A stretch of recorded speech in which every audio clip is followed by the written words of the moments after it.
Quand vous avez un master de sociologie aujourd'hui, c'est pas une ligne positive sur votre CV, c'est une tâche.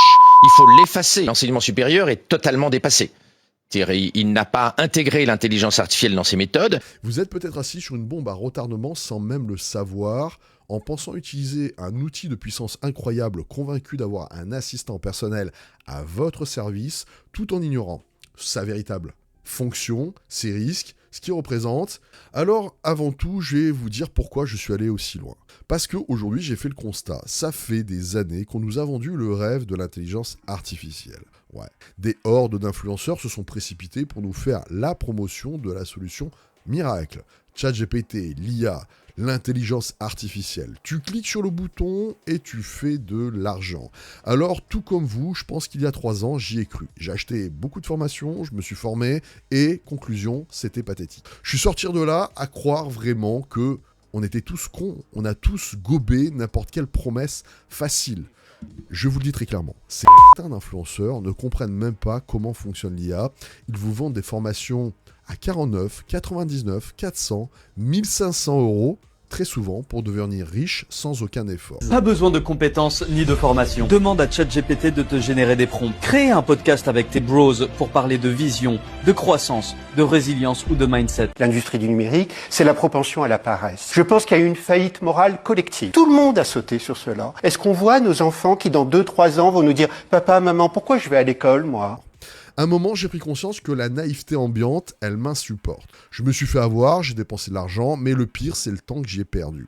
Pendant que ces temps récoltent votre argent, personne ne vous parle des vrais dangers. Alors l'IA, c'est de l'opportunité, c'est les dangers, mais c'est les deux. Personne ne vous dit que vous alimentez une machine à profiter, à manipuler, à vous influencer dans vos décisions. Quand vous pensez demander à l'IA les stratégies pour votre entreprise, votre branding, votre marque, personne ne vous explique que les modèles d'IA ne sont pas neutres. Ils ont des politiques par essence.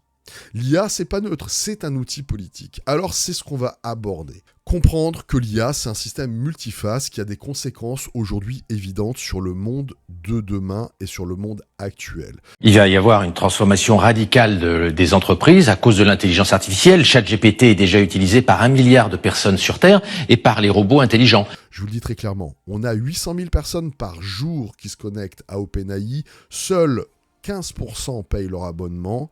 Qu'est-ce qui se passe de ceux qui s'en servent? Où vont vos données? Et quelles sont les conséquences sur les données d'entraînement? Il faut savoir qu'en fait, tout ce que vous envoyez sont utilisés par l'IA. Je vais vous expliquer. 85% en fait des gens ne payent pas. Donc ça, les réponses que vous obtenez, elle est directement utilisée par les ingénieurs d'OpenAI. Mais c'est eux en fait qui choisissent dans les données d'entraînement les filtres de conformité, donc les réponses imposées pour éviter les éventuels scandales. Les algorithmes de réponse reproduisent et amplifient les biais algorithmiques des données d'entraînement.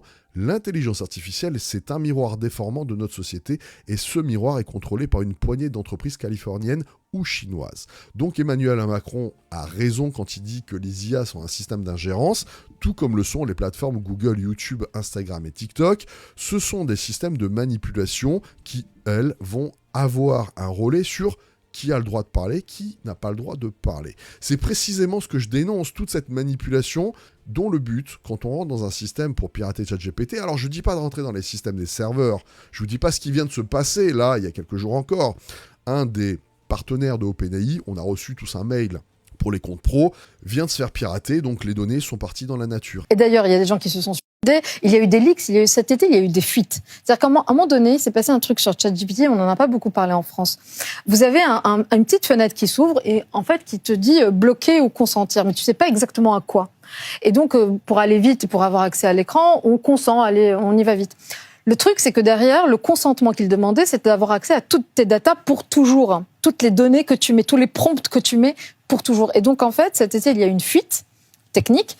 Et quand tu tapais le nom d'un certain nombre de personnes, il y avait tous leurs prompts, donc toute leur vie privée, qui est sur Google, en fait. Et oui, donc comprendre comment fonctionnent les IA, c'est pas rentrer dans les serveurs, c'est comprendre comment sont structurés les prompt systems et comment le fine-tuning et l'optimisation de ces modèles a été fait pour révéler comment le modèle répond, comment il a été paramétré, comment les choix ont été faits Parce que quand vous lui posez une question sur les stratégies de votre entreprise, il faut savoir quel est le biais qu'il y a à l'intérieur. Il faut savoir à quel moment et quelle est la meilleure méthode pour éviter que les données sensibles partent et soient utilisées. Parce que l'été 2025 l'a bien montré, des millions de conversations sont retrouvées sur Internet avec les mots de passe, les noms, les adresses et toutes les informations privées. Les gens aujourd'hui utilisent ChatGPT pour faire du coaching, pour savoir comment se comporter avec son collègue, pour gérer les données comptables sensibles, les stratégies commerciales secrètes et des outils de relation. Et tout ça, on se rend compte que aujourd'hui, en fait, l'IA, c'est devenu un système où les gens pensent être dans une boîte protégée, mais en fait, chaque information est partagée, était même une trace qui peut se retourner contre vous. Contre vous parce qu'il y a la faille de sécurité, celles qui sont réelles, les 7 failles de vulnérabilité critique de ChatGPT, vol de conversation, injection de prompt indirect, 0 clic, données personnelles, même si vous ne faites rien, les systèmes de failles des systèmes MCP, tout ça je vous en ai parlé dans les vidéos. Mais dénoncer ces systèmes, ça met en danger les mêmes boîtes. Alors, il vaut mieux pas trop qu'on en parle, sauf si vous commencez à avoir la presse qui fait le relais. Dans ce cas-là, bon, alors, ils vont se sentir obligés de le mettre en avant. Mais globalement, dire qu'il y a des fuites de données secret commerciales, ça arrange pas ces boîtes-là. Et donc, on vous a vendu le mythe d'avoir un Jarvis. Vous savez, 3 ans d'habitude où on vous a dit « l'AGI est là ». Ça fait toutes les vidéos, je sais pas combien de vidéos il y a pu avoir avec des titres similaires ou du contenu sur Vision AI, mais chaque fois c'est « oh, l'IA qui va ». L'IA qui va quoi ? Ça fait 3 ans que tu nous dis la même chose et qu'on se dit Jarvis, il arrive quand ? Iron Man capable d'agir comme un expert, un coach sportif ou un stratège marketing, c'est quand ? Parce que dans les prompts, en fait, de ces types de contenus, agis comme un expert. Ok, montre-moi comment ton expert, il va travailler sur un document de plaidoirie juridique, de analyse médicale, avec toute la démarche et le contenu que tu arrives à obtenir. Pourquoi ils continuent, en fait, ces gens, à te mettre un prompt bidon, en te disant, comme si les prompts incroyables étaient réservés... Enfin bref, à un moment, ils ne nous le montrent jamais, quoi. Alors que dans les vidéos que tu auras en description, tu vas avoir des prompts qui vont te permettre de coder, de structurer, de mettre du contenu extrêmement technique, et que, quand on va parler d'éléments techniques, en fait, tu vois que les influenceurs les plus mis en avant et rankés, ils sont largués. La vérité, c'est que ça les met en danger. On commence à montrer le niveau de supercherie. Les mecs, à part en fait faire des prompts à 2 balles et vous faire vendre du rêve, mais oui, pourquoi ils vendent du rêve ? Parce que l'erreur fondamentale, c'est de vous faire croire que vous avez une expertise en utilisant des mots bidons. Et donc, agis comme un expert. C'est vrai que si tu mets le mot expert, tout de suite, ça change psychologiquement. Et si tu dis tu as 20 ans d'expérience, encore plus. Et si tu dis encore que tu as toutes les solutions et tu as toutes les compétences, waouh ! On a vraiment le vrai bluff du prompt parfait. Le prompt parfait, il y a des spécialistes, vous les connaissez, vous tapez prompt parfait, ils vont s'afficher dans la liste, et là, c'est les vrais spécialistes. Le problème, c'est que ces mecs, ils ont beau faire 50 000 vues, ou 80 000, ou 200 000 vues, ou un demi-million de vues, le problème, c'est qu'ils nous présentent toujours la même sauce, le même bas niveau d'intelligence de contenu. Tout ça pour dire qu'ils peuvent nous dire que l'IA, c'est un compilateur statistique puissant, un calculateur de probabilité qui assemble des mots en fonction de patterns déjà vus, qui ne comprend pas vraiment votre problème en fait. Ils trouvent une réponse statistiquement la plus plausible. Les vrais IA qui ont une capacité analytique, il y en a 3 pour le moment. Et ça, c'est basé sur le test de Mensa. Donc, déjà, il faut savoir choisir les modèles et de comprendre que ChatGPT n'a pas de compétences, n'a pas d'expérience, n'a aucune capacité de raisonnement ultra complexe. On n'est pas sur une AGI. On est obligé de structurer et d'utiliser des prompts définis pour l'amener à travailler. Je ne vous parle pas de rédiger un article de blog, parce que ce que font les influenceurs, la seule chose qu'ils nous montrent, c'est du contenu de bas niveau. On n'en a rien à foutre de faire un article de blog. Ce qu'on veut, c'est prendre les données de mon entreprise et utiliser la puissance de ces systèmes pour utiliser la puissance de l'IA pour le job et le boulot. Mais ça nous fait comprendre une chose.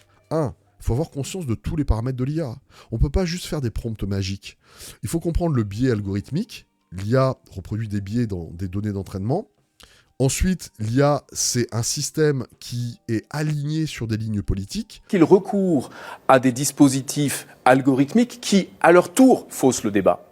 Nous parlons ici, imaginons que l'un de nous est un mégaphone et empêche les autres de parler avec un mégaphone. C'est très exactement ce que Musk fait depuis qu'en février 2023, il a fait amplifier ses tweets d'un facteur 1000. Imaginons que l'un de nous, avant de venir, ait acheté tous les autres en glissant de l'argent dans la poche pour qu'ils tiennent le discours que cette personne voulait qu'on tienne. C'est la norme avec les systèmes publicitaires qui permettent au Kremlin de propager ses discours sur les réseaux sociaux en recourant à ces dispositifs publicitaires. Imaginons que quelqu'un ne soit pas venu dans cette salle seul, mais avec 50, 100 personnes clones de lui-même qui disent la même chose. Ça, c'est le trolling. Ça, c'est les bots. Autrement dit, nous avons un marché des idées qui, dans l'espace numérique, a été faussé par les algorithmes des plateformes. Si tu veux sortir de ces lignes-là, si tu choisis une IA chinoise ou américaine, ça va pas être la même. Et que quand tu veux savoir en fait comment une IA a utilisé ou a extrait les données ou ce qu'elle récupère de toi, je te l'ai montré dans une vidéo, comment révéler ce que la mémoire de ChatGPT sert sur toi, c'est stupéfiant. En quelques secondes, tu vois la fréquence de tes conversations, la longueur, le ton général de tes échanges, les principaux sujets que tu abordes, le travail, la techno, le développement personnel, ce que t'aimes, ce que t'aimes pas, ton conjoint, ta famille, tes emails, tes clients, tes produits. Donc, ça fait prendre conscience de quoi ? Que l'IA, en fait, dans certaines conditions, c'est un système à aspirer à collecter tes données et à faire de la modélisation, à faire du profilage. Donc ChatGPT ou ChatGPT Atlas ou Perplexity, ce sont des systèmes qui vous connaissent mieux que vous connaissent vos proches, car vous le confiez des pensées non filtrées et c'est un outil de profilage ultime. Et aujourd'hui, ça se transforme en chatbot publicitaire parce que le nerf de la guerre, c'est faire du pognon. C'est pas faire du bien pour l'humanité. C'est pour ça que les 85% des gens qui ne payent pas, c'est pas pour votre bien, c'est pour vous créer une dépendance. La dépendance, on l'a. Ils ont changé. Le monde du travail, ils l'ont changé.